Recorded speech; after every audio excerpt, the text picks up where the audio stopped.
Hey man, what's happening? It's Cool Water, the Digital Dope Man, coming to you live and direct. Just had something kind of came across my mind, so I wanted to definitely put it down on tape so y'all can resonate with it in the future. I'm sitting here watching the Bachelor in Paradise, and I'm the type of guy. I study people's behaviors so I can learn, like chess, how to move and how not to move when dealing with certain individuals. So you may have heard about a year or so ago, been almost a year and a half, that The Bachelor, the TV show The Bachelor, was being accused of being racist because they never brought any black guys on as the head bachelor to be pursued, which they still haven't.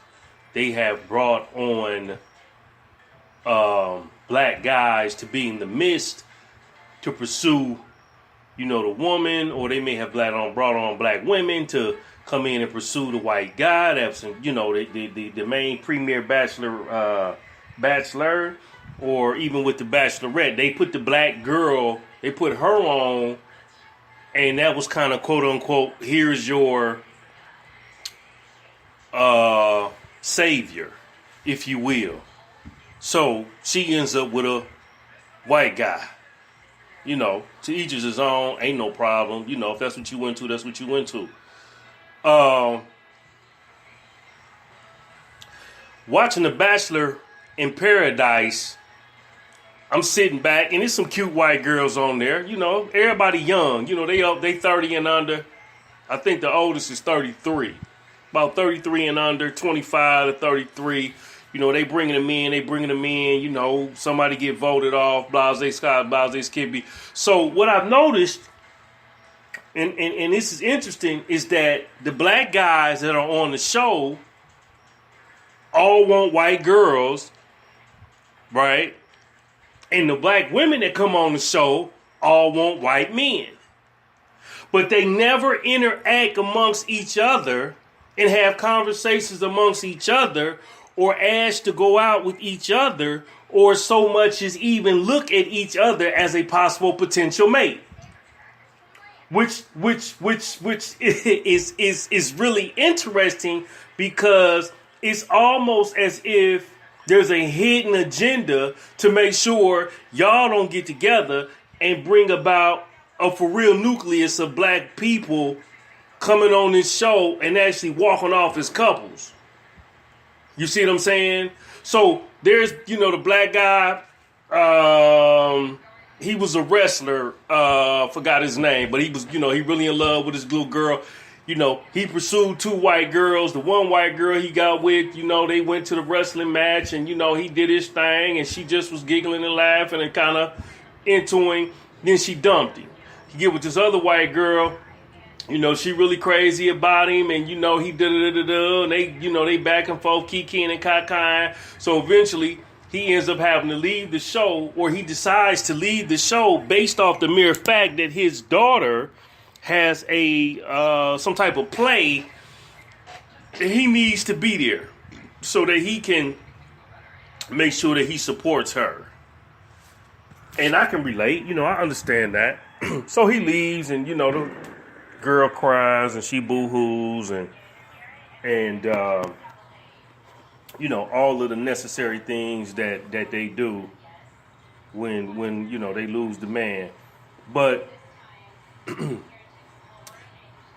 none of these black guys seem to have an eye for the black women. And then they bring on these black women, which too are extremely attractive. And they come in and they want to date. One in particular has been this mixed Asian. I think he's probably white and Asian, in the tech sector. He's in the tech industry. He's built some apps and, made considerable amount of money and things of that nature. So they falling for him, but they never seem to look at the brother that's standing right in front of their face. So I kind of wonder if this is not a ploy to continue to ensure that black folks don't never come together, get together, procreate, and build a family. Cause the white male is the premier specimen that all women should want to get with, followed up by the I would say probably by the Asian boy, if he got any type of swag, and then maybe the Latino or something following behind that. But the black man always gonna be last. You see what I'm saying? So it's interesting, man, to kick back and watch these young folk. I don't know what that is. Watch these young folk pursue each other as potential partners, but yet and still, the black women don't want the black man and the black man don't want the black woman. But then they airing this on TV and everybody going after everybody. But the white dude, he can cross all genres. He can get with the black girl. He can get with the white girl. He can get with the Armenian girl. He can get with the Hispanic, the Italian. You know what I'm saying? Whatever come his way, he can get with it. And that's okay, because he's the premier specimen of what all women should want to aspire to be with, because he's just supposed to be the guy. You dig? So it's interesting, you know, like, for example, this brother Eric, you know, looked him up. Nice looking brother, 6'2", you know, motivational speaker, you know, trainer. You know, he get with the little Armenian girl, one of them Armenian girls. I think she was Armenian, you know, and they bubbling and everything, looks good. And it seemed like they was going to be together. Then all of a sudden they send another white girl in there and boom, next thing you know, his eye, he gawking at her. So then he turns around, gets with this other girl, and then dumps the one he's with. But in the midst of all of that, you got a badass red bone sitting across the table over there from you, and you ain't even interested. It don't even come across. You don't want the sister at all. And it's been two of them on there that just dimes, stunners. You know, nice ass, thick hips, cute, just all the way ready. You understand me? And they ain't even paying attention to you. And you ain't paying attention to them. And it's like, okay, what kind of game they playing on Bachelor in Paradise? Because I noticed that this is the story with the TV shows. Again, I study behavior. I study people and how they act. I study their movements. I study how they smile, how they, you know what I'm saying, responses and things of that nature. Because, you know, it's quick. It's easy to pick up a liar when they lying, but it's hard to read them when they gesturing. Let me say that again. It's easy to pick up a liar when they lying, but it's hard to read a liar when he gesturing. You see what I'm saying? So at the end of the day, you know, you just wonder what the real deal is and what, why wouldn't you want somebody, man, that come from your same clan? So the Bachelorette, the Bachelorette, the Bachelor in Paradise is doing mental warfare tactics on folks, and they don't even know it. They don't even know it. This look like fair game. It's fair seeming. It's fun. You in Mexico. You on the beach. Y'all got access to, you know, the best foods, and you go out on the dates. You're going to have the best dates. But nobody of color, a.k.a. black, is coming off the show hooked up with a black person. They mixed breeding. Everybody, you know, you either fooling with somebody that, you know, is Italian, Armenian, you know, German, whatever, American, whatever, getting with the African, you know, African American, whatever you want to call yourself. So I think, man, it is a conspiracy, and I'm going to say that, you know what I'm saying, because I'm noticing, I'm like, damn, it's just like the commercials. All the commercials you see now, you got the black dude with the white girl and the white and the black girl with the white dude. It ain't it's like, what kind of game y'all playing? Y'all not trying to make sure that y'all send this message and this signal that it's imperative that we don't let these niggas get together and bond and build. So we do mental warfare tactics. We do as they say, psychodynamics on you. We playing with your psyche. We in your subconscious. And that's what they doing. So, I only can question and wonder, because now, like Eric, he didn't mess around, then jump from one ship to the next.